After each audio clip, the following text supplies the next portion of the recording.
ஆவிக்குரிய வரங்களை குறித்து நாம் தியானித்து வருகிறோம். அதாவது இந்த ஆவிக்குரிய வரங்கள் என்று சொல்லும்போது சிலருக்கு அதில் உடன்பாடு இருக்காது. ஏன்னு சொன்னால் அவங்க ரட்சிக்கப்பட்ட அனுபவத்தோடு இருப்பாங்க, அதுக்கு மேலே போக விரும்ப மாட்டாங்க, இது போதும்னியே இருப்பாங்க, அதுக்குள்ளே இருப்பாங்க. ஆனால் வேத புஸ்தகத்தில் சொல்லப்பட்ட அனுபவங்கள் எல்லாம் தேவனுடைய பிள்ளைகளுக்குரியது. ஆண்டவரை விசுவாசிக்கிற எல்லாருக்குமே இந்த வேதத்தில் சொல்லப்பட்ட அத்தனை ஆவிக்குரிய அனுபவங்களும் ஆசீர்வாதங்களும் உரியது. அதை அறிந்து கொள்ளுங்க. சிலர் சொல்லுவாங்க ஆவிக்குரிய கனி இருந்தால் போதும், வரம் தேவையில்லைம்பாங்க. வேதம் என்ன சொல்லுதுன்னா ரெண்டுமே அவசியம். ஆவிக்குரிய கனி உள்ளவர்களாக நம்ம இருக்கணும். கனிக்கு அதிக முக்கியத்துவம் கொடுத்து கலாத்தியர் 5:22-23 சொல்லப்பட்ட ஆவியின் கனி 9 சுபாவங்களும் நமக்குள்ள இருக்கணும். அதே சமயத்தில் 1 கொரிந்தியர் 12:8-10 சொல்லப்பட்டிருக்கிற ஆவிக்குரிய வரங்களும் நமக்கு அவசியம். இதுல ஒன்றை தவிர்த்து இன்னொன்று முக்கியம், அது தேவையில்லை, இது போதுன்னு சொல்லுவது தவறு. வேதத்துல சொல்லப்பட்ட இந்த காரியங்கள் எல்லாமே நமக்கு அவசியம். அவசியமில்லாத ஆண்டவர் எழுதி வைக்கல. ஆவிக்குரிய வரங்களை குறித்து எங்களை அறியாதிருக்க மனதில்லை அப்படின்னு ஆவியான எழுதி வச்ச என்ன காரியம்? அப்ப நம்ம அறியணும். அந்த ஆவிக்குரிய வரத்தை நாடுங்கள் அப்படின்னு வசனத்தை சொல்லியிருக்கு. அப்ப நாடணும் வசனம் சொல்லுரு. அதனால என்ன பிரயோஜனம் அப்படிலாம் சிலர் நினைப்பாங்க. அதைத்தான் நம்ம வாசிக்கிறோம். அந்த ரோமர்கள் நிருபத்தில் பவுல் சொல்லுகிறார், முக்கியமான ஒரு காரியம் சொல்றார். ரோமர் 1:10 வாசிக்கும் போது, நீங்கள் ஸ்திரப்படும்படி, ஆவிக்குரிய வாழ்க்கையில ஸ்திரமாய் இருக்கும்படி ஆவிக்குரிய சில வரங்களை உங்களுக்கு ஆண்டவர் கொடுக்கும்படி நான் வேண்டுதல் செய்கிறேன்னு சொல்றார். அப்ப அந்த அபிஷேகம், அந்நிய பாஷை, ஆவிக்குரிய வரங்கள் நமக்கு அவசியம். அப்பதான் நம்ம ஸ்திரமா நிற்க முடியும். ஆவிக்குரிய வாழ்க்கையில தேவனுடைய வல்லமை வெளிப்படுத்துகிறவராய் வாழணும்னு கர்த்தர் விரும்புகிறார். ஆனா சிலர் இதெல்லாம் ஏற்றுக்கொள்ளாம அன்பு மட்டும் போதும். 13:1 கொரிந்தியர் உண்மைதான், யாருமே அதை மறுக்கல. அன்பு இல்லாம வெறும் வரத்தை வச்சு ஒன்றும் செய்ய முடியாது. அன்பினாலும் நிறைந்திருக்கணும், வரத்தினாலும் நிறைந்திருக்கணும். இதைத்தான் வேதம் போதிக்கிறது. இந்த ஆசீர்வாதங்கள் எல்லாம் உடையவர்களா நம்ம இருக்கணும். அது மாத்திரல்ல, வரப்போகிற எழுப்புதல் காலத்துல தேவன் இந்த வல்லமை வரங்களை சிறு பிள்ளைகள், வாலிபர்கள், ஒவ்வொரு சீஷர்களுக்கும் கொடுத்து வெறும் முழு நேர ஊழியர்களுக்கு மாத்திரம் அல்ல, ஐடியில் வேலை செய்கிறவங்க, பேங்கில் வேலை செய்கிறவங்க, ஸ்கூலில் வேலை செய்கிறவங்க, படித்து கொண்டு இருக்கிறவங்க, பிஸ்னஸ் பண்ணுறவங்க, ஒவ்வொருவரையும் கர்த்தர் பயன்படுத்த போகிறார். ஒவ்வொருவரும் எழும்பி இயேசுவின் நாமத்தை அவங்க மகிமைப்படுத்தி வல்லமை வெளிப்படுத்த போகிறாங்க. அதனால தான் இந்த ஆவிக்குரிய கிருபைகள், வல்லமைகள், வரங்களை அறிந்து கொள்ளும்படி, உங்களுக்கு அதை விளக்கி சொல்லும்படி ஆவியானவர் கட்டளையிட்டார். அதிகமான மக்கள், ஏராளமான மக்கள் நன்மை பெற்று தொடர்பு கொண்டு சொல்கிறாங்க. ஒரு ஸ்கூல் நடத்துகிற மக்கள் சொல்றாங்க, இது எங்களுக்கு ரொம்ப ஆசீர்வாதமா இருக்குது, இப்படியெல்லாம் வசனத்திற்கு தெளிவு இப்பதான் கிடைச்சிருக்கிறது என்று சொல்லி. காவல்துறையில் இருக்கிற அதிகாரி சொல்றாங்க, இது எங்களுக்கு எவ்வளவு ஆசீர்வாதமா இருக்குது, இப்படிலாம் இருக்கிறதுன்னு எங்களுக்கு இதுவரை தெரியாம இருந்துச்சு, நானும் அதற்காக ஜெபிக்கிறேன். காவல்துறை அதிகாரி இப்பவும் அவர் இருக்கிறார் காவல்துறையில சொல்லுகிறார். அப்படி எத்தனையோ பேர் ஆசீர்வதிக்கப்படுறாங்க. ஆனா 1-2 பேர் அவங்க ஒரு குறுகின வட்டத்துக்குள்ள இருப்பாங்க, இவ்வளவுதான், இதுதான், இது போதும்னு சொல்லி. ஆனா நமக்கு வசனம் தான் முக்கியம். கர்த்தருடைய வசனம் சொல்லுகிறதை தியானித்து முழுமையை அறிந்து கொண்டு அந்த வல்லமை பெற்றுக்கொள்ளணும். இதுல வல்லமை வரங்களை குறித்து நான் உங்களோட பகிர்ந்து கொண்டு வருகிறேன். இந்த வல்லமை வரங்கள் என்பது குணமாக்கும் வரங்கள், விசுவாசம், அற்புதங்களை செய்யும் சக்தி, தேவனுடைய வல்லமையை வெளிப்படுத்துகிற வரம். நம் ஆண்டவருடைய வல்லமையை வெளிப்படுத்துகிறவர்களாய் இருக்க வேண்டும் என்று கர்த்தர் விரும்புகிறார். அதனாலதான் பரிசுத்தாவி வரும்போது நீங்கள் வல்லமை அடைவீர்கள் என்று அப்போஸ்தலர் 1:8 வாக்கு கொடுத்தார். சாட்சியா இருக்க வல்லமை, இயேசுவின் வல்லமை வெளிப்படுத்த நமக்கு வல்லமை. என்னை விசுவாசிக்கிறவன் நான் செய்கிற கிரியைகளையும் செய்வான், இதற்கும் பெரிதான கிரியைகளை செய்வான் இயேசு வாக்கு கொடுத்திருக்கிறார்.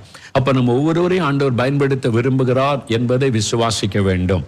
அப்போஸ்தலரை மட்டும் பயன்படுத்தல, 12 அப்போஸ்தலரை மாத்திரம் அல்ல, ஆண்டவர் பேதுரு, யோவானை மாத்திரல்ல, பிலிப்பை பயன்படுத்துறாரு, ஸ்தேவானை பயன்படுத்துகிறார். விசுவாசிகளை எல்லாம் பயன்படுத்தி சுவிசேஷத்தை பரவி செய்கிறது வேதத்தில் எழுதப்பட்டிருக்கிற சத்தியம்.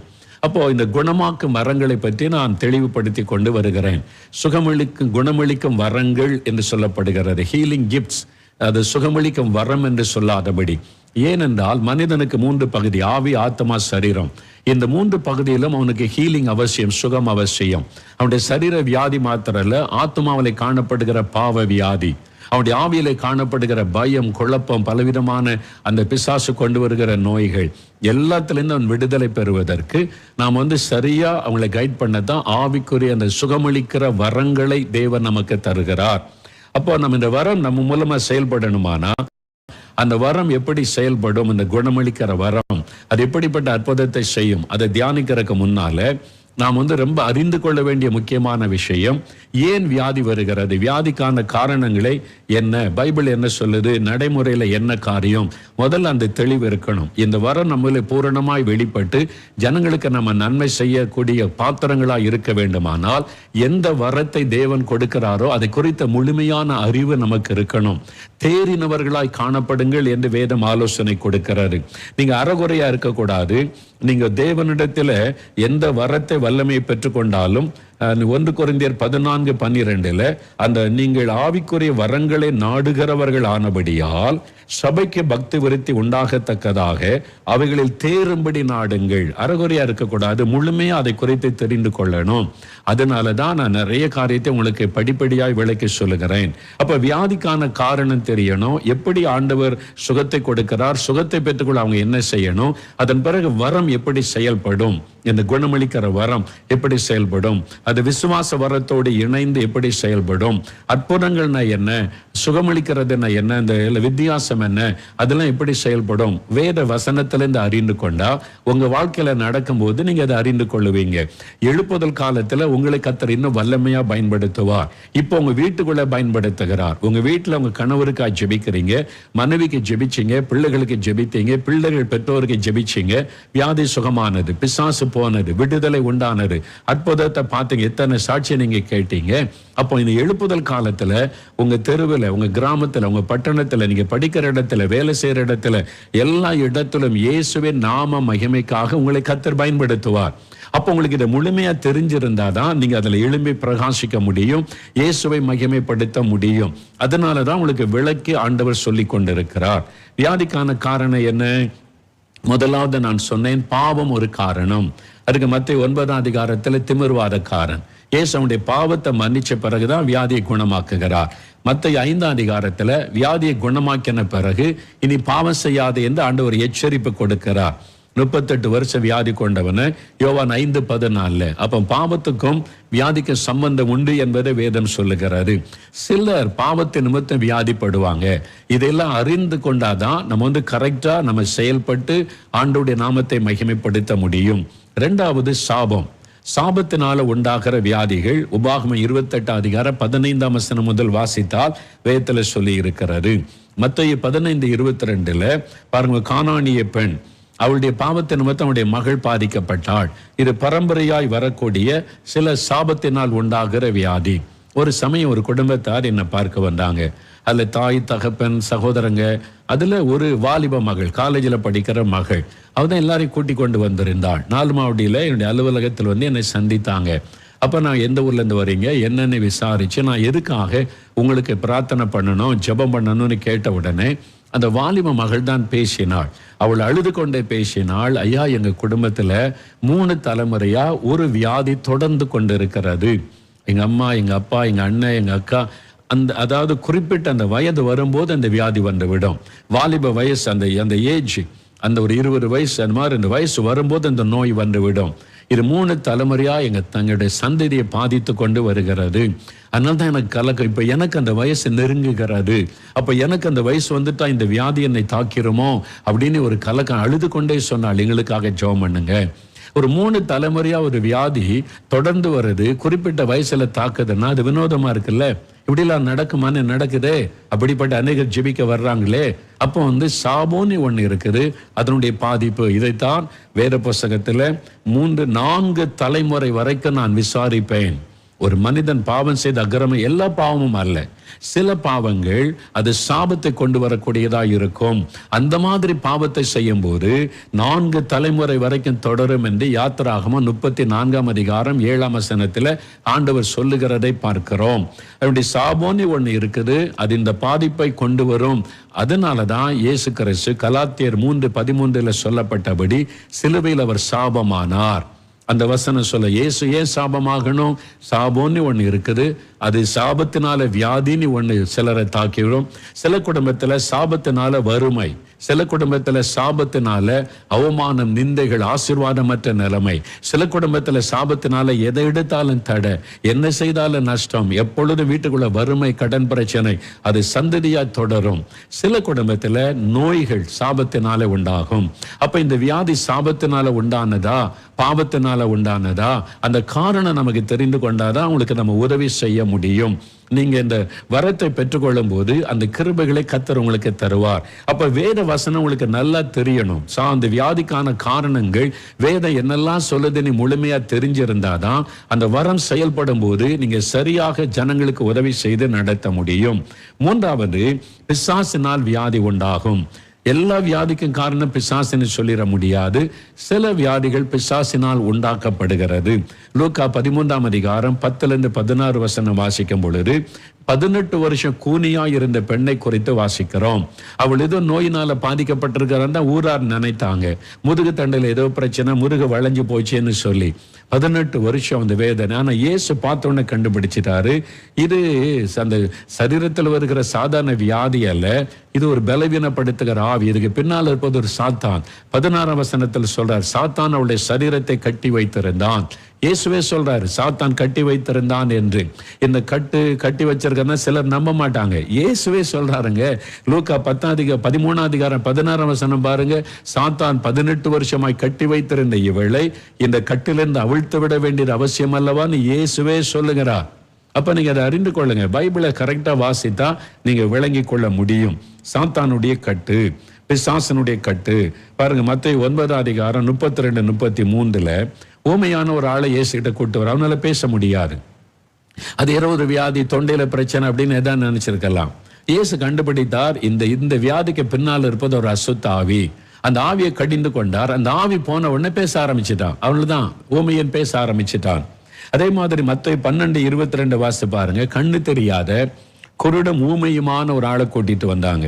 அது மாதிரி செவிடு, காது கேட்காதது. பெரும்பாலும் அது ஒரு செவிட்டு ஆவி. அது அப்படியே அடைத்து கொண்டு காது கேட்காமல் செய்து விடுகிறாரு. சிலருக்கு காதுக்குள்ள வியாதி, சிலர் அந்த உறுப்புல பாதிக்கப்பட்டு செவிடு ஆனவங்களும் செவித்திறன் அற்றவர்களும் உண்டு. சிலர் அந்த சாத்தான் கட்டி வச்சு செவி கேட்க கூடாதபடி பண்ணுகிறதும் உண்டு. ஆனா எல்லாத்தையுமே இப்படி சொல்லிடக்கூடாது. வித்தியாசங்களை நம்ம விளங்கி கொள்ள வேண்டும். எல்லாமே பிசாசுல வருது, எல்லாமே பாவத்துல வருது, எல்லாமே சாபத்துல அப்படி சொல்லிடக்கூடாது. அதுதான் நம்ம கண்டுபிடிக்கணும். ஆவியானவர் நமக்கு உதவி செய்வார். அப்போ அசுத்த ஆவிகள் கூட ஒரு மனிதனுடைய சரீரத்தை தாக்கி அவனை முடக்கி அவனை வியாதிக்குள்ளாக்கி விடும். அப்போ அதற்கு ஏற்ற ஜெபத்தை நம்ம செய்யணும். நான்காவது ஒரு காரியம் பாருங்க. நிறைய கிறிஸ்தவர்கள் கூட உணராத ஒரு விஷயம். 1 கொரிந்தியர் 11ஆம் அதிகாரம் 29-30 இருக்குது. அபாத்திரமாய் திருவிருந்து ஆராதனையில பங்கு பெற்றால் வியாதி வரும். அபாத்திரமாய் திருவிருந்து கொடுக்கிறாங்களே, இயேசுடைய சரீரம், இயேசுடைய ரத்தம்னு சொல்லி அதை போய் பங்கு பெறல சபைகள்ல. அபாத்திரமாய் பங்கு பெறுகிறவன் சிகரெட்டு பிடிச்சிட்டு, ராத்திரி குடிச்சிட்டு, தண்ணி அடிச்சிட்டு, துன்மார்க்கமா நடந்துட்டு, ஆண்டவரை குறித்த ஒரு ரட்சிப்பு இல்லை, பாவத்தை விட்டு மனம் திரும்பாம, நான் திடப்படுத்தல் படிச்சுட்டேன் அதனால போய் நான் எடுக்கிறேன்னு எடுத்தீங்க, வியாதி வரும், மரணம் வரும். நான் சொல்லலைங்க, மோகலாச பயமுறுத்துறான்னு சொல்லாங்க. வசனம் சொல்லுது, வாசிங்க. 1 கொரிந்தியர் 11ஆம் அதிகாரம் 29-30. பவுல் இந்த திருவிருந்து ஆராதனை குறித்து எழுதி கொண்டே வரும்போது சொல்றார், எந்த மனுஷனும் தன்னைத்தானே சோதித்தறிந்து 28ஆம் வசனம். 1 கொரிந்தியர் 11, 28, 29, 30. அது பைபிளை பாருங்க, வசனத்தை பாருங்க. எந்த மனுஷனும் தன்னைத்தானே சோதித்தறிந்து இந்த அப்பத்தில் புசித்து இந்த பாத்திரத்தில் பானம் பண்ண கடவன். அதனால்தான் திருவிருந்து ஆராதனை நடத்தும் போது ரொம்ப நேரம் ஜெபம், பாவரிக்க ஜெபம்லாம் வைக்க காரணம் அதுதான். ஆனா உண்மையா மனம் திரும்பணும். சும்மா கிளிப்பிள்ளை மாதிரி ஜெபத்தை செஞ்சுட்டு போனா அதனால பிரயோஜனம் கிடையாது. எண்ணத்தினாலெனில் அபாத்திரமாய் போஜன பானம் பண்ணுகிறவன் கர்த்தருடைய சரீரம் என்னதென்று நிதானித்து அறியாததினால் தனக்கு ஆக்கினை தீர்ப்பு வரும்படி போஜன பானம் பண்ணுகிறான். நீ ரட்சிக்கப்படாம ஒரு பரிசுத்தத்துக்கு ஒப்பு கொடுக்காம துன்மார்க்கமா நடந்துட்டு சும்மா போய் அந்த இயேசுடைய சரீரத்தை ரத்தத்தை வாங்கி கொண்டா நீங்க கர்த்தர் சொல்றார் ஆக்கினை தீர்ப்பு வரும். ஆக்கினை தீர்ப்பு என்ன தெரியுமா? நரகம். நியாய தீர்ப்பு வேற, ஆக்கினை தீர்ப்புனா முடிஞ்சிரு, அவ்வளவுதான். ரொம்ப பயங்கரமான ஒரு காரியம். நம்ம ரொம்ப ஜாக்கிரதையா ஒப்பு கொடுத்து திருவிருந்து ஆராதனையில பங்கு பெறணும். சும்மா போய் கை நீட்டிட்டு எடுத்துட்டு அப்படி வந்து அசட்டை பண்ணிட்டு வந்து உட்காரக்கூடாது. கவனம். 30ஆம் வசனம் பாருங்க. இது நிமித்தம் உங்களில் அநேகர் பலவீனரும் வியாதி உள்ளவர்களுமாய் இருக்கிறார்கள், அநேகர் நித்திரையும் அடைந்திருக்கிறார்கள். பவுல் எச்சரிப்பா சொல்றாரு, இந்த திருவிருந்து ஆராதனையில அசட்டை பண்ணி அதுல ஆயத்தம் இல்லாம தங்களை ஒப்பு கொடுக்காம அபாத்திரமாய் பங்கு பெற்றதினால உங்களில் அநேகர், நல்ல கவனிங்க, சிலர் அல்ல, கொரிந்து சபையில் உள்ள விசுவாசிகளுக்கு சொல்றாரு, உங்களில் அநேகர் பலவீனரும் வியாதி உள்ளவர்களுமா இருக்கிறீங்க. ஏன் உங்களுக்கு இந்த வியாதி வந்துச்சு தெரியுமா? ஏன் நீங்க இன்னைக்கு பலவீனப்பட்டிருக்கேன்னு தெரியுமா? அபாத்திரமாய் திருவிருந்தில பங்கு பெற்றீங்க. மனம் திரும்பாம, ரட்சிக்கப்படாம, நீங்க ஆண்டவருக்கு ஒப்பு கொடுக்காம இஷ்டப்படி வாழ்ந்துட்டு வந்து திருவிருந்தில பங்கு பெற்றீங்க. அதை அசட்டை பண்ணினீங்க. அதனுடைய அர்த்தத்தை நீங்க உண்மையா விளங்கி ஒப்பு கொடுத்து எடுக்காம நீங்க பண்ணினீங்க. அதனால உங்களுக்கு அநேகர் வியாதிப்பட்டிருக்கிறீங்க, பலவீனராக இருக்கிறீங்க. அதோடு நிறுத்தல, அநேகர் நித்திரை, அநேகர் மரணம் அடைந்திருக்கிறார்கள். நல்லா அறிந்து கொள்ளுங்க கிறிஸ்தவர்களே, ஆலயத்துல போய் திருவிருந்து எடுக்கிறவர்களே, உங்க சரீரத்துல வியாதிக்கு இது கூட ஒரு காரணமா இருக்கலாம். நீங்க சோதித்து பார்த்து மனம் திரும்பணும். அப்படி ஒப்பு கொடுக்கும் போதுதான் ஹீலிங் ஆகும். அவங்க வந்து இந்த பாவத்தை நிமித்தம் அவங்களுக்கு அந்த வியாதி வந்திருந்தா அதை உணர்ந்து மனம் திரும்பும் போதுதான் ஹீலிங் ஆகும். நல்லா அறிந்து கொள்ளுங்க. அதனாலதான் இந்த வசனங்களை எல்லாம் நம்ம அறிந்து கொள்ளணும். அப்ப திருவிருந்து ஆராதனையில அபாத்திரமாய் பங்கு பெற்றா வியாதி வரும், பலவீனம் வரும், மரணம் கூட வரும். சில கிறிஸ்தவங்க அதனாலே செத்து போறாங்க. நீங்க அறிஞ்சு கொள்ளுங்க. சும்மா போய் விளையாடாதங்க தேவ சமூகத்துல. நான் திடப்படத்தில் படிச்சுட்டேன் அதனால போய் எடுக்கிறேன். மனம் திரும்பி இருக்கிறீங்களா? ரட்சிக்கப்பட்டிருக்கீங்களா? இயேசுவின் ரத்தத்தினால் கழுவப்பட்டிருக்கீங்களா? அந்த ரத்தத்தினுடைய அர்த்தம் தெரியுமா உங்களுக்கு? ஒப்பு கொடுங்க. இன்னைக்காவது ஒப்பு கொடுத்த மனம் திரும்புங்க. சும்மா ஜாதி பிரச்சனை, சபைக்குள்ள சண்டை, அரசியல் பண்ணிட்டு அவங்க கூட சண்டை, இவங்க கூட சண்டை, இவன் அடுத்த கட்சி, இவன் வேற கட்சி, நான் இந்த கட்சி, சபைக்குள்ளே கட்சியில பிரிவினை உண்டாக்கிட்டு நீங்க போய் திருவிருந்தில பங்கு பெற்றா தேவன் பார்த்துட்டு சும்மா இருப்பாரா? உங்களுக்கு நீங்களே ஆக்கினை வருவித்துக் கொள்றீங்கன்னு வேதம் சொல்லுது. எச்சரிக்கை வசனம் தெளிவா சொல்லுது. இதுவரைக்கும் இப்படி ஒரு வசனம் இருக்குதா? நிறைய பேருக்கு தெரியாது. கிறிஸ்தவங்களுக்கு இப்படி ஒரு வசனம் இருக்கிற தெரியுமா? இப்ப தெரிஞ்சுக்கிட்டீங்கல்ல. இனிமே அவ்வளவுதான், நியாய தீர்ப்பு தான். நீங்க போய் நீங்க இனிமேல் திருவிருந்தில பங்கு பெறும்போது ஒப்பு கொடுத்து தாழ்த்தி அர்ப்பணிச்சு ஆண்டவரே உங்க ரத்தத்தினால கழுவுங்கன்னு ஆயத்தப்பட்டு பயபக்தியா பண்ணிக்கணும். நீங்க வந்து இஷ்டத்துக்கு போய் அஜாக்கிரதையா எடுக்கக்கூடாது. கவனம், ஜாக்கிரதை. அதனால வியாதி வரும், அதனால மரணம் கூட வரும், பலவீனம் கூட தாக்கும். இது 5வது ஒரு காரியம் பாருங்க. ஒரு பாவமும் இருக்காது, சாபமும் இருக்காது, ஆனா வியாதி ஏற்பட்டுருவாங்க. அவங்களுக்கு ஒரு பாவமும் செஞ்சிருக்க மாட்டாங்க, சாபமும் இருக்காது, கத்தரோடு இருப்பாங்க, ஆண்டவரோடு, அவங்க வியாதிப்படுவாங்க. அப்ப இவங்க என்ன பாவம் செஞ்சாங்க? நீங்க பாருங்க, வேதத்துல பாருங்க, யோவான் 11 அதிகாரம் 4 வசனம் எடுங்க. வேதத்துல யோவான் 11:4. லாசரு வியாதிப்பட்டுட்டான். இயேசுக்கு ரொம்ப ஃப்ரெண்டா இருந்தவன். பெத்தானியாவுக்கு வரும்போதெல்லாம் இயேசு அந்த வீட்டில் தங்குவார். லாசரு இயேசுக்கு ரொம்ப ஃப்ரெண்டு. இயேசு சிநேகித்த ஒரு வாலிபன். அவன் வியாதிப்பட்டு மரணம் அளவுக்கு வந்துட்டான் பைபிள்ல நம்ம பார்க்கிறோம். இப்போ 3 வசனம் பாருங்க. லாசரு வியாதிப்பட்டு மரணப்படுக்கையிலான உடனே அவனுடைய சகோதரிகள் இயேசுக்கு சொல்லி அனுப்புறாங்க. என்ன சொல்ல? ஆண்டவரே, நீர் சிநேகிக்கிறவன் வியாதியாயிருக்கிறான் என்று சொல்ல இயேசுவனிடத்திற்கு ஆள் அனுப்பினார்கள். இயேசு அதை கேட்டபோது, இந்த வியாதி மரணத்துக்கு ஏதுவாய் இராமல் தேவனுடைய மகிமை விளங்குவதற்கு ஏதுவாய் இருக்கிறது, தேவனுடைய குமாரனும் அதனால் மகிமைப்படுவார். அப்ப இந்த வியாதி பாவத்தினால் வந்ததல்ல, பிசாசினால் வந்ததல்ல, மீறுதலினால் வந்ததல்ல, சாபத்தினால் வந்ததல்ல. அவன் தேவனால் நேசிக்கப்பட்டவன், இயேசுவுக்கு ஃப்ரெண்டா இருந்து பயந்து நடக்கிறான். பின்னே அவன் வியாதிப்படணும் இல்ல? ஒரு காரணம் இல்லாம ஏன் நான் வியாதிப்படணும்னு நினைப்போம்ல. நான் பைபிள் வாசிக்கிறேன், ஜெபிக்கிறேன், ஆண்டவருக்கு பயந்து நடக்கிறேன், எவ்வளவு முடியுமா அவ்வளவு பரிசுத்தமா வாழ்றேன், எனக்கு அந்த வியாதியை நினைக்கிறீங்களா? தேவனுடைய நாம மகிமைக்காக உங்களுக்கு ஆண்டவர் அற்புதம் செய்வார், சுகம் கொடுப்பார். நீங்க போய் நிறைய பேருக்கு சாட்சி சொல்லி இயேசுவின் நாமத்திலே மகிமைப்படும். ஆண்டவர் சொல்றார், தேவனுடைய நாமம் விளங்குவதற்கு ஏதுவாய் இருக்கிறது, தேவனுடைய குமாரன் அதனால் மகிமைப்படுவார். இன்னொரு சம்பவம் பாருங்க. யோவான் 9 அதிகாரம். யோவான் 9 அதிகாரத்துல ஒரு பிறவி குருடனை பார்க்கறாங்க. சீஷர்கள் கேட்கிறாங்க, பாருங்களேன் என்ன ஆண்டவர் சொல்றார் பாருங்க. 1-3 வசனம். இயேசு அப்புறம் போகையில் பிறவி குருடனாகிய ஒரு மனுஷனை கண்டார். அப்பொழுது அவருடைய சீஷர்கள் இயேசுவை நோக்கி, ரபி, இவன் குருடனாய் பிறந்தது யார் செய்த பாவம்? இவன் செய்த பாவமோ இவனை பெற்றவர்கள் செய்த பாவமோ என்று கேட்டார்கள். ஏன் இப்படி கேட்டாங்கன்னா, ஒரு மனிதனுடைய பாவம் வியாதியை கொண்டு வரும், பெற்றோருடைய பாவம் சாபமாய் பாவத்தை கொண்டு வரும். இது வேதத்தில் எழுதப்பட்டது. அதனால இவன் எப்படி எந்த நாள வியாதிப்பட்டிருக்கிறான் அப்படின்னு கேட்கிறாங்க. அப்ப இயேசு பிரதித்திரமாக இவன் டிஃபரெண்ட், இது இவன் செய்த பாவமும் கிடையாது சொல்றார். இவன் செய்த பாவமும் அல்ல, இவனை பெற்றவர்கள் செய்த பாவமும் அல்ல, தேவனுடைய கிரியைகள் இவனிடத்தில் வெளிப்படும் பொருட்டு இப்படி பிறந்தான். அப்போ தேவனுடைய கிரியை அவன்ல வெளிப்படணும், தேவனுடைய வல்லமை வெளிப்படணும், அதன் மூலமாக இயேசுடைய நாம மகிமைப்படணும், அதன் மூலம் அநேக ரட்சிக்கப்படணும். அதுக்காக இப்படி பிறந்தான் ஆண்டவர் சொல்றார். அதுக்காக இயேசு இப்படி சொல்லிட்டாருங்க. அதனால பாவத்தினால வியாதி வராது, பெற்றோருடைய பாவத்தினால வியாதி வராதுன்னு சிலர் இதற்கு தப்பான விளக்கம் கொடுக்கும். அப்படி கிடையாது. இவனுடைய காரியம், இவன் இப்படி பிறந்தது இவன் செய்யற பாவம் இல்லை, பெற்றோர் செய்யற பாவம் அல்ல. நல்லா அறிந்து கொள்ளுங்க. ஆனா மத்தேயு 9ஆம் அதிகாரத்துல அவன் செய்யற பாவத்தினால திமிர்வாத அவனுக்கு தாக்கினாரு. யோவான் 5ஆம் அதிகாரத்துல அவன் செய்யற பாவத்தினால படுக்கையில இருந்தான். இயேசு அதை சொல்றாருல. அப்ப இவனுடைய காரியம் வேற. அதே மாதிரி சிலர் தேவனுடைய நாமம் அவர்கள் மகிமைப்படுவதற்காக ஒருவேளை வியாதிப்பட்டு அந்த கஷ்டத்தை அப்ப இயேசு அவங்களை கட்டாய குணமாக்குவார். நான் அப்படி பார்த்திருக்கிறேன். சிலர் சொல்லுவாங்க, ஐயா நான் என்ன பாவம் செய்த ஜோமணி எனக்கு சொல்லுங்க ஐயா. ஆண்டவர்கிட்ட எவ்வளோ ஜோமணி பார்த்துட்டு ஆண்டவர் அமைதியா இருக்கிறாரு. நான் சொல்ல அப்படிலாம் கேட்கக்கூடாது.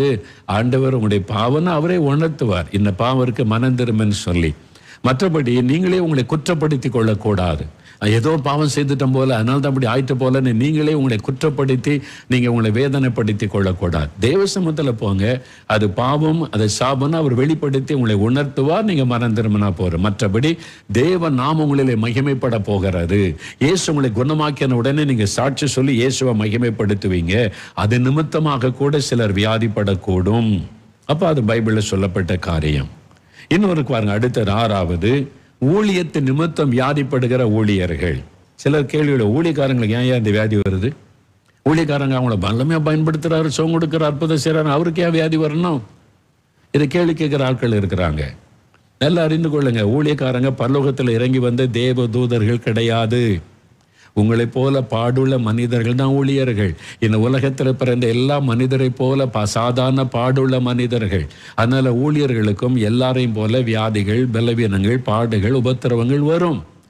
அதுக்கு மத்தியில தேவன் கிருபை கொடுத்து தாங்கி நடத்துவார். இதான் வேதம் சொல்லுகிற சத்தியம். எனக்கு ஊழியம் செய்த வியாதியை வராதுன்னு ஏசு எங்கேயாவது வாக்கு கொடுத்துருக்காரா? நீங்களா நினைக்கிறீங்க அப்படி ஊழியக்காரனுக்கு வியாதி வரக்கூடாது, ஊழியக்காரனுக்கு பிரச்சனை வரக்கூடாது. இல்லை சிலர் பிரச்சனை பண்றாங்களா, மரணம் வராது, வியாதி வராது. அது தப்பான உபதேசம். அப்படி கிடையாது. இன்னைக்கு நல்லா அறிந்து கொள்ளுங்க. அதுக்கு வேதத்திலிருந்து 2 வசனத்தை வாசித்தா விளங்கும். பிலிப்பியர் 2ஆம் அதிகாரம் எடுங்க. வேத புஸ்தகம் பிலிப்பியர் 2ஆம் அதிகாரம் எடுங்க.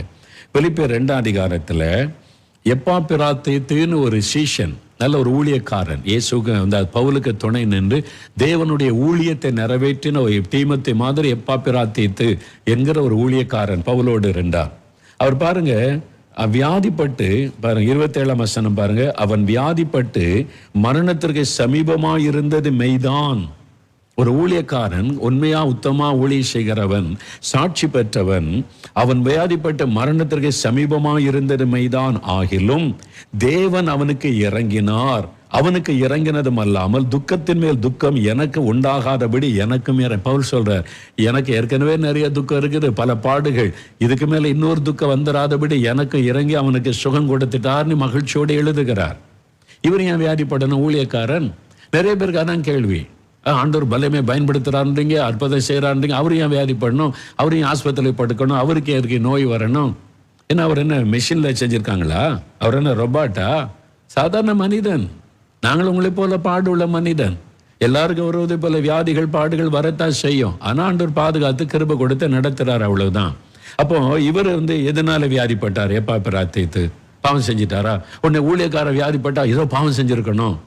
இதெல்லாம் தவறாக நம்ம நினைப்பது. நம்மளா கற்பனை பண்ணி, நம்மளா பேசி, நம்மளா நமக்கு நியாய தீர்ப்பை உண்டாக்கி கொள்வார். அப்படி பேசக்கூடாது, செய்யக்கூடாது. வசனத்தை கவனிங்க. 30ஆம் வசனம் பாருங்க. 30வது வசனம் பிலிப்பியர் 2ஆம் அதிகாரம் 30ஆம் வசனம் பாருங்க. ஏனெனில் நீங்கள் எனக்கு செய்ய வேண்டிய ஊழியத்திலே உங்கள் குறைவை நிறைவாக்கும்படிக்கு அவன் எப்பாப்பிராத்தீத்து தன் பிராணனையும் எண்ணாமல் கிறிஸ்துவின் ஊழியத்தின் நிமித்தம் மரணத்திற்கு சமீபமாயிருந்தான். எதனால் அவனுக்கு வியாதி வந்துச்சு? கிறிஸ்துவின் ஊழியத்தின் நிமித்தம். ஒழுங்கா சாப்பிட்றதில்ல, ஒழுங்கா தூங்குறதில்ல, அவ்வளோ பிஸி ஊழியம் செய்து அவனுடைய சரீரம் பலவீனப்பட்டு வியாதிக்குள்ளாகி விட்டான். ஊழியத்தின் நிமித்தம் உண்டான வியாதி. அறிந்து கொள்ளுங்க. சகோதரர் DJ தினகரன் அவங்க இருக்கும்போது ஒரு வருஷத்துல 2 முறையாவது அவங்களை நேரில் சந்தித்து பேசுகிற ஒரு வாய்ப்பு எனக்கு கிடைக்கும். நிறைய காரியம் எனக்கு சொல்லி கொடுத்தாங்க. எனக்கு சொன்னாங்க, தம்பி இப்படின்னு சொல்லி சில சமயம் மணிக்கணக்காக பேசி இருக்கிறாங்க. ஒரு முறை அவங்க சொன்னாங்க, தம்பி நான்லாம் ஊழியத்துக்கு வந்த ஆரம்ப காலத்தில் ஆண்டவருடைய வல்லமை வெளிப்படணும், ஜனங்க ஆசீர்வதிக்கப்படணும்னு சொல்லி உபவாசம்னு கடந்து உபவாசத்தோட மேடையில் போய் பிரசங்கம் பண்ணுவார். அப்போ எங்களுக்கு யாரும் சொல்லிக் கொடுக்க ஆள் இல்லை. அப்படியே ஊழியம் ஜனங்கள்னு உபவாசம் இருந்திருந்து எங்கள் சரீரத்தை நானே கெடுத்துக்கிட்டேன் தம்பி. அவங்க சொன்னாங்க, நீங்கள் அப்படி இருக்கக்கூடாது, நீங்கள் ரொம்ப நாள் ஊழியம் செய்யணும் தம்பி. அதனால நீங்க என்ன பண்ணணும்னா உபவாசத்தோட போய் மேடையில பிரசங்கம் பண்ணக்கூடாது. உபவாச ஜபம்னா நீங்க உபவாசத்தோட போகலாம். மற்ற நற்செய்தி கூட்டங்களுக்கு போகும்போது உபவாசத்தோட நீங்க போய் பிரசங்கம் பண்ணக்கூடாது. அந்த கூட்டத்துக்கு போறதுக்கு முன்னாலேயே உபவாசம் பண்ணி ஜெபம் பண்ணி முடிச்சிடணும், ஆயத்தமாயிடணும். அதுக்கு முன்னாலேயே உபவாசம் பண்ணுங்க, ஜெபிங்க, ஆயத்தமாகுங்க. மீட்டிங் டைம்ல உங்களுடைய சரீரம் பலவீனப்பட்டுட்டா நீங்க அதோட ஸ்டெயின் பண்ணி பிரசங்கம் பண்ணி நீங்க பிசாசுத்தர வியாதியஸ்தரை குணமாக்குற அந்த ஊழியத்தை ஈடுபடும் போது சரீரம் தாக்கப்படும், நீங்க பலவீனப்பட்டுருவீங்க. அப்படிதான் நான் என் சரீரத்தை கெடுத்து கொண்டேன் தம்பி, நீங்க ரொம்ப நாள் ஊழியம் செய்யணும், அதனால இதை பின்பற்றுங்கன்னு ஆலோசனை கொடுத்தாங்க. அதான் ஒரு தகப்பனுடைய இருதயம். நான் அவன்கிட்ட பேசும்போதெல்லாம் அவனை ஒரு தகப்பன்.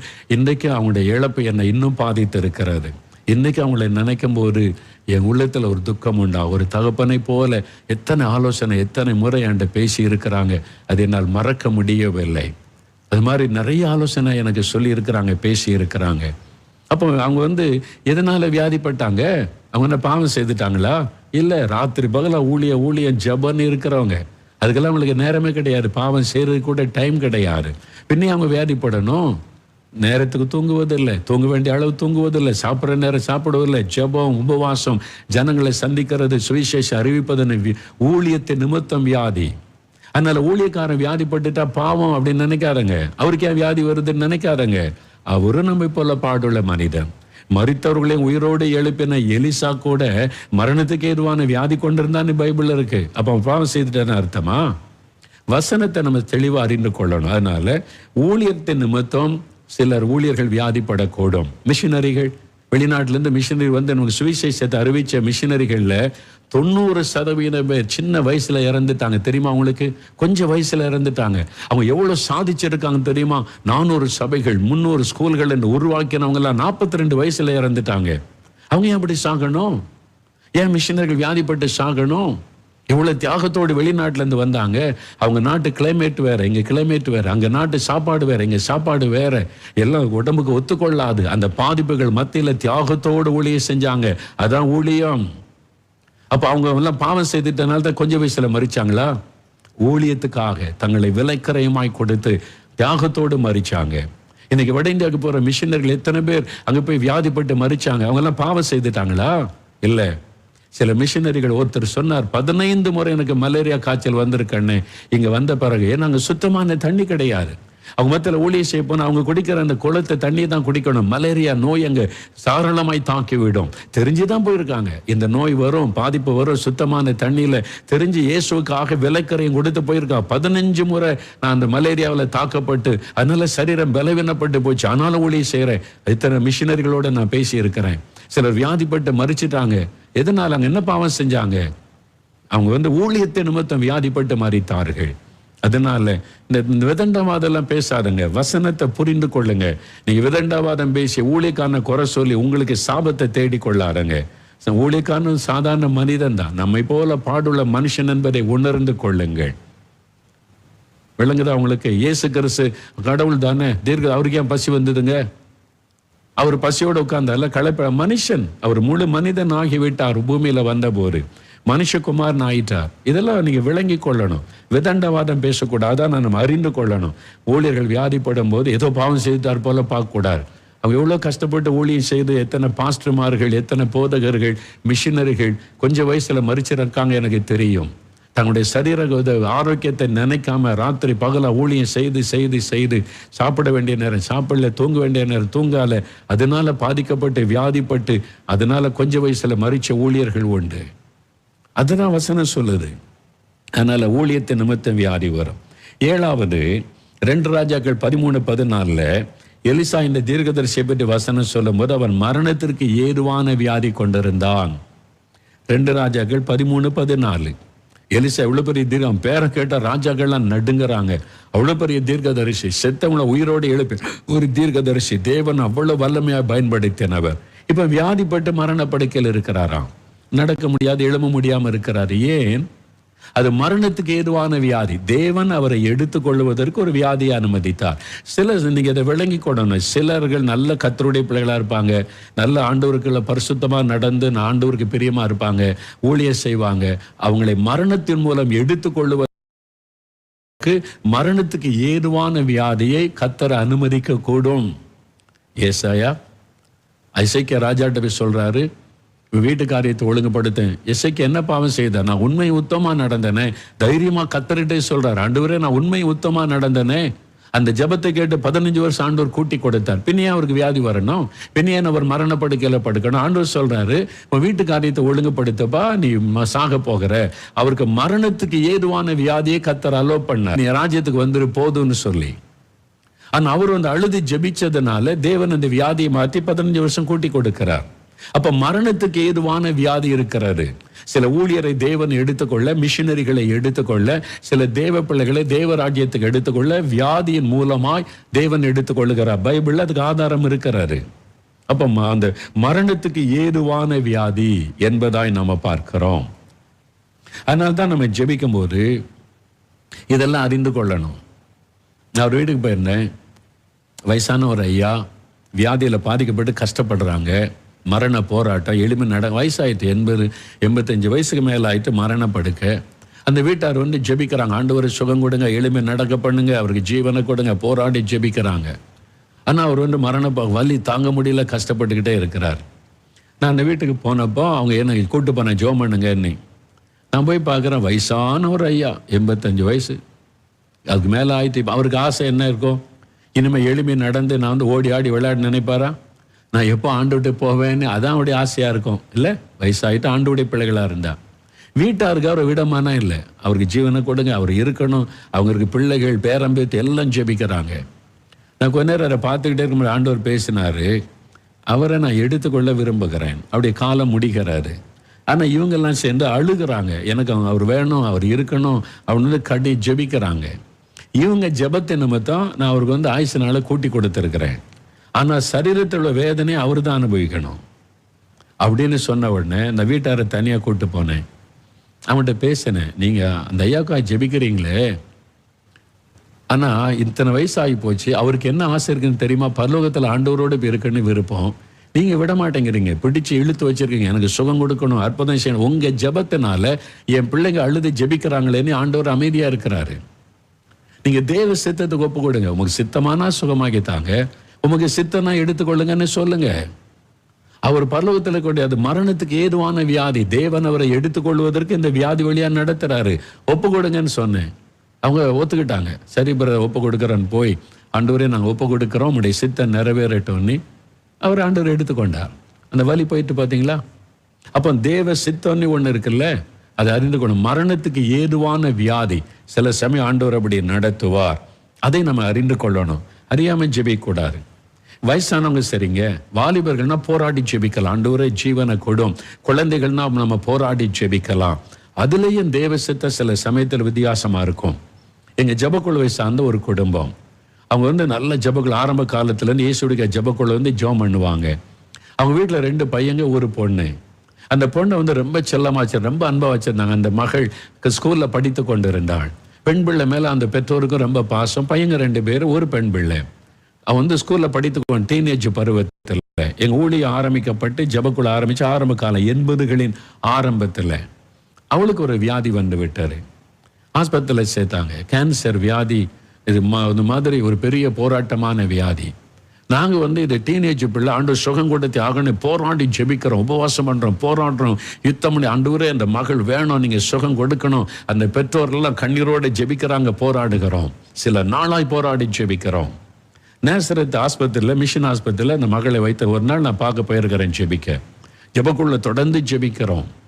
அப்ப நான் பார்க்க போயிருக்கும்போது அவருடைய படுக்கைக்கு அருகிலே போனா பேசினா அந்த பெற்றோர் இருந்தாங்க.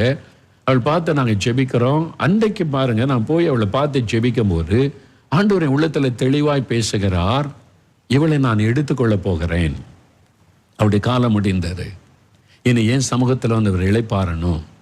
எப்படி ஆண்டவர் கேள்வி கேட்க முடியும்? இல்லை, ஆண்டவர் தீர்மானம் பண்ணிட்டா நம்ம எப்படி ஏன் எடுக்கணும் ஆண்டவர்னு அவரை அவர் சிருஷ்டி கர்த்தா.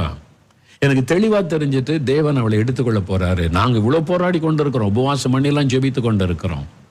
இப்ப ஆண்டவர் தெளிவா சொல்றாரு, எதுக்கு போராடுறீங்க? அவளை விடுங்க. நான் அவளுடைய சித்தை என் சமூகத்துல வந்துடட்டும். ஏன் தீங்கு வராததற்கு முன்னே தேவன் நீதிமான எடுத்துக்கொள்றாராம். இதை விட பயங்கர தீங்கு நடந்து அவங்க பேரண்ட்ஸால தாங்க முடியாது. அதனால நான் அவளை எடுத்துக்கொள்றேன்னு ஆண்டவர் சொல்றாரு. அப்போ இனி போராடி பிரயோஜனம் இல்லை, சுகம் கிடைக்க போறதில்லை. அதில் தேவ சித்தம் வேற மாதிரி இருக்குது. நான் அவங்கள நேசரேத் அந்த ஆஸ்பத்திரிக்குள்ள ஒரு சேப்பல் இருக்குது, அங்கே கூப்பிட்டேன் 2 பேரும். அந்த தாய் தாப்பா 2 பேரும் வாங்க, உங்களோட நான் பேசணும். அந்த சேப்பலில் போய் நான் உட்கார்ந்தவன்ட்டு சொன்னேன், நான் சொல்கிறத நீங்கள் கொஞ்சம் விலகி கொள்ளணும், நீங்கள் பதஷ்டம் அடையக்கூடாது, பயப்படக்கூடாது. நாங்கள் ஜெபக்குழுவிலே தொடர்ந்து ஜெபிக்கிறோம். ஆண்டவர் மகளுக்கு சுகம் கொடுக்கணும், அவரால் முடியும், விசுவாசத்தோடு நம்ம ஜெபிக்கிறோம். ஆனால் இப்போ உங்களுக்கு காரியத்தை கொண்டு சொல்கிறேன், நீங்களும் ஜெபிக்கிறீங்க, நாங்களும் ஜெபிக்கிறோம். ஒருவேளை தேவன் சுகம் கொடுத்து நமக்கு தரலாம். அப்படி இல்லாமல் ஒருவேளை தேவன் எடுத்துக்கொண்டா அப்படியே யோசிக்க ஆரம்பிச்சாங்க. நான் எடுத்தோடனே ஆண்டவர் எடுத்துக்கொள்ள போறாரு அப்படின்னு நான் பேசலை, ஒரு கேள்வியை வைத்தேன். நம்ம ஜெபிக்கிறோம், போராடுறோம், ஜெபம் பண்ணும், ஆண்டவர் தருவார். சப்போஸ் ஆண்டவர் எடுத்துக்கொண்டா நீங்க என்ன நினைக்கிறீங்க? அவங்க கண்ணீரோட பார்த்தாங்க ஒருத்தருக்கு ஒருத்தர். ஆண்டவருடைய சித்த அதுவா இருந்தா எடுத்துக்கொள்ளட்டும், என் பிள்ளை வேதனைப்படுறதை விட தெய்வ சமூகத்தில் இளைப்பாறட்டும், அதுக்கு ஒப்பு கொடுங்க. 2 பேரும் ஒப்பு கொடுத்த, ஆண்டவரே என் பிள்ளை சுகமாக்கி தர உம்மால முடியும், உங்க சித்தமான சுகமாக்கி எங்களுக்கு தாரும். இல்லை உங்களுடைய ராஜ்யத்துக்கு தான் வேணும்னா நீங்கள் எடுத்துக்கொள்ளுங்க, உங்களுடைய சித்தத்துக்கு ஒப்பு கொடுக்குறோன்னு ஒப்பு கொடுத்தாங்க. அந்த மகளை கர்த்தர் எடுத்துக்கொண்டார். ஆனால் அந்த குடும்பத்தை தேவன் ஆறுதல் படுத்தி தைரியப்படுத்தி நடத்தினார். அடுத்த 2 பிள்ளைகளை கர்த்தர் ஆசீர்வதித்தார். நமக்கு விளங்காது சில காரியம், ஏன் தெரியாது. ஆண்டவர் சுகம் கொடுக்க முடியுமே, முடியும். அப்ப ஏன் கொடுக்கல தெரியாது. சில காரியம் அவருடைய ரகசியம், அவர் எஜமான், அவர் சிருஷ்டி கர்த்தா. நம்ம இப்படிதான் ஆண்டவர் செய்யணும்னு சொல்ல முடியாது. இதெல்லாம் நம்ம தெரிந்து கொண்டுதான் இந்த ஊழியத்துக்குள்ள வரணும். இந்த வரங்கள் இல்லாட்ட எனக்கு வரம் இருக்குது, சுகமளிக்கிற வரம், நான் I can heel any disease அப்படிலாம் சொல்ல முடியாது. தேவ சித்தத்தை அறிந்து கொள்ளணும், அதெல்லாம் நமக்கு ரொம்ப முக்கியம். மரணத்துக்கு ஏதுவான வியாதி சிலருக்கு ஆண்டவர் அனுமதிச்சிருக்கலாம். பாருங்க, ஏசாயா நினைச்சிருந்தா ஜெபிச்சிருக்கலாம். முதல்ல எசேக்கியாவுக்கு வியாதிப்பட்டானா, நான் வர ஆண்டவரே நீர் சுகமாக்கணும், இந்த ராஜாவை சுகமாக்கணும் ஜெபிச்சிருக்கலாம். இல்ல வீட்டு காரியத்தை ஒழுங்குபடுத்துங்க, போய் நீங்க ஆண்டவருடைய வேலை வந்துட்டு செய்து சொல்லிட்டு போயிட்டே இருக்கிறாரு. அப்ப நீங்க அதை அறிந்து கொள்ளணும், வேத வசனத்தை தெளிவா. சரியா? இன்னொரு வேகமா சொல்ற, இயற்கை விதிகளை மீறும் போது, நம்ம இயற்கை விதிகளை மீறும் போது வியாதி வரும். அது என்னங்க அப்படின்னு பைபிள்ல தான் இருக்க, பைபிள்ல இல்லை, நடைமுறையில யோசிச்சு பாருங்க. நம்ம எல்லாம் சமைச்சு சாப்பிட்டு தான் பழக்கம். இல்லை, பச்சை கத்திரிக்காய் சாப்பிட்டா என்ன ஆகும்? வயிற்று வலி வரும். இந்த வயிற்று வலிக்கு என்ன காரணம்? பாவமா, பிசாசா, சாபமானா? ஒன்றும் இல்லை, நீ சமைக்காம சாப்பிட்டா வயிற்று வலி வந்திருக்கு.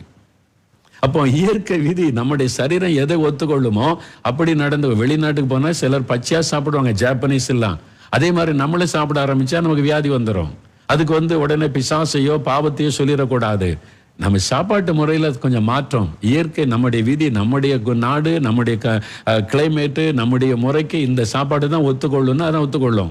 இது ஒத்துக்கொள்ளாட்டா நமக்கு வயிற்று வலி வரும், பிரச்சனை வரும், அந்த வியாதி வரும். உடனே அது பிசாசுன்னு சொல்லிடக்கூடாது, பாவம்னு சொல்லிடக்கூடாது. அப்ப இயற்கை வீதிகளை மீறும் போது, தூங்க வேண்டிய அளவு தூங்காம ராத்திரி எல்லாம் போய் சினிமா பார்க்கறது, ஊர் சுத்துறது, நைட்டு முழுவதும் சுத்திட்டு விடிய காலத்துல 4 மணி 5 மணிக்கு படுக்கிறது, வியாதி வரும். தூங்க வேண்டிய அளவு தூங்கலைன்னா வியாதி வரும். அதனால சரீரம் பாதிக்கப்படும். அதுக்கு வேற எதையும் காரணம் சொல்லக்கூடாது. அப்ப இயற்கை விதிகளை மீறும் போது. அப்புறம் கடைசியா நோய் கிருமிகள், அதான் வைரஸ். இப்ப கொள்ளை நோய் வருது, எதனால? அந்த கொள்ளை நோய், அது ஒரு வைரஸ் தாக்குகிறது, நோய் கிருமிகள் தாக்கு. அதனாலதான் நீங்க வாதை உன் கூடாரத்தை அணுகாதுன்னு சொல்றாரு.